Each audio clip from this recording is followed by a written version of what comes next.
Olá pessoal, meu nome é Daviane Ribeiro, eu faço parte da equipe da biblioteca do Instituto Federal de Educação, Ciência e Tecnologia Fluminense, Campus Macaé, e a dica de hoje é sobre a norma 6028, elaborada pela Associação Brasileira de Normas Técnicas, a ABNT, em 2003. O objetivo da norma 6028 é estabelecer os requisitos para a redação e apresentação de resumo. Mas afinal, o que é um resumo? O resumo é a apresentação concisa dos pontos relevantes de um documento. Existem 3 tipos de resumos: resumo crítico, resumo indicativo e resumo informativo. O resumo crítico é redigido por especialistas com análise crítica de um documento, também chamado de resenha. Quando analisa apenas uma determinada edição entre várias, denomina-se recensão. O resumo indicativo, ele indica apenas os pontos relevantes de um documento, não apresentando dados qualitativos, quantitativos ou outros. De modo geral, não dispensa a consulta ao documento original. O resumo informativo informa as finalidades, a metodologia, resultados e conclusões do documento. É redigido de tal forma que este possa, inclusive, dispensar a consulta ao documento original. É utilizado em trabalhos acadêmicos, TCCs, dissertações e teses.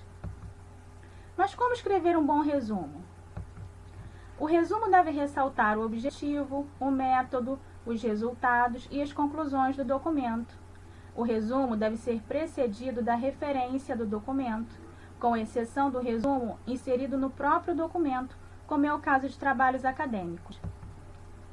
O resumo deve ser composto de uma sequência de frases concisas, afirmativas e não de enumeração de tópicos. Deve-se usar o verbo na voz ativa e na terceira pessoa do singular. Recomenda-se o uso de parágrafo único na apresentação do resumo. A primeira frase do resumo deve ser significativa, explicando o tema principal do documento. A seguir, deve-se indicar a categoria do tratamento, se é uma memória, um estudo de caso, uma análise da situação. As palavras-chave são palavras representativas do conteúdo do documento, escolhidas de preferência em vocabulário controlado.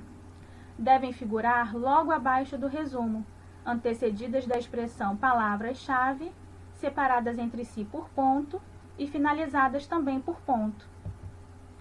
Geralmente são utilizadas de 3 a 5 palavras-chave, seguindo as especificações já abordadas.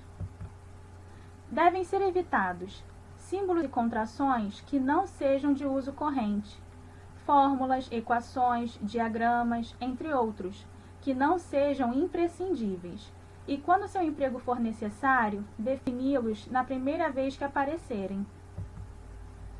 Quanto à extensão do resumo, trabalhos acadêmicos, TCCs, dissertações e teses e relatórios técnicos científicos, utilizamos de 150 a 500 palavras. Artigos de periódicos, de 100 a 250 palavras. Indicações breves, de 50 a 100 palavras. Resumos críticos, por suas características especiais, não estão sujeitos a limites de palavras. A contagem das palavras. O Word possui um ótimo recurso para a contagem das palavras. É só clicar em revisão e depois clicar em contar palavras que o Word mostrará a quantidade de palavras já utilizadas no resumo. Este é um exemplo de resumo para trabalhos acadêmicos. Inicia com o verbo na terceira pessoa singular, sempre na voz ativa. Estuda, parte, utiliza, emprega, apresenta, indica, adota e conclui, formando um único parágrafo. Logo abaixo figuram as palavras-chave, separadas entre si por ponto e finalizadas também por ponto. Este é um exemplo de resumo para artigos de periódicos. Também inicia com o verbo na terceira pessoa do singular e sempre na voz ativa. Apresenta, contextualiza, aborda, indica e conclui. Logo abaixo figuram as palavras-chave, separadas entre si por ponto e também finalizadas por ponto. Eu espero que tenham aproveitado. Caso necessitem de ajuda, entrem em contato conosco através das nossas redes sociais. Nós, da equipe da Biblioteca do Instituto Federal de Educação, Ciência e Tecnologia Fluminense, Campus Macaé, agradecemos pela sua atenção. Até a próxima. Tchau, tchau.